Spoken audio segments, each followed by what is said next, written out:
This is the VOA Special English Economics Report. How much does a college education cost?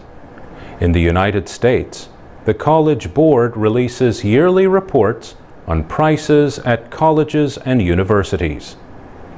The group bases its findings on published tuition and fees, meaning the prices officially listed by the school. Students might pay less, for instance, if they receive scholarships. Nationally, tuition and fees at public four-year colleges and universities rose more than 8% during the academic year that just ended. The increase was 7% if you exclude California. California has about 10% of the nation's full-time students in public four-year colleges.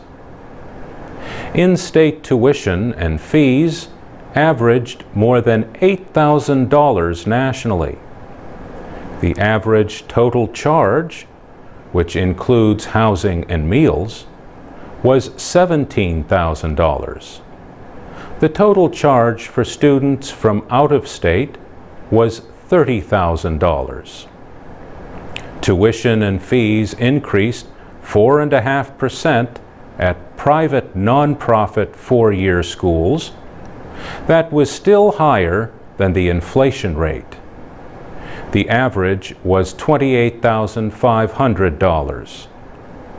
For-profit schools charged an estimated $14,000 in tuition and fees. That was up 3.2% from the year before. One way for parents in the United States to start saving for college when their child is still very young is called a 529 plan. The plans are named for the part of the federal tax law that created them in 1996. All 50 states and the District of Columbia offer them.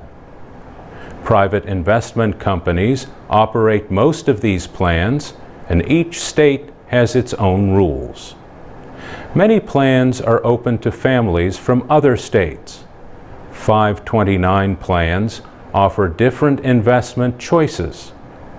Families must decide how aggressively they want to put money into stocks, bonds, or other investments that can rise or fall in value. There are limits on how much families can put into 529 plans. Another choice is called a prepaid tuition plan.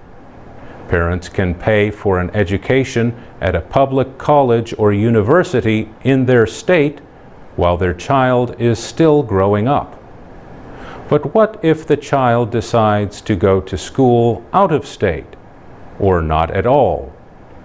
The money can go to educate another family member, or the parents can withdraw it and pay taxes on the gains.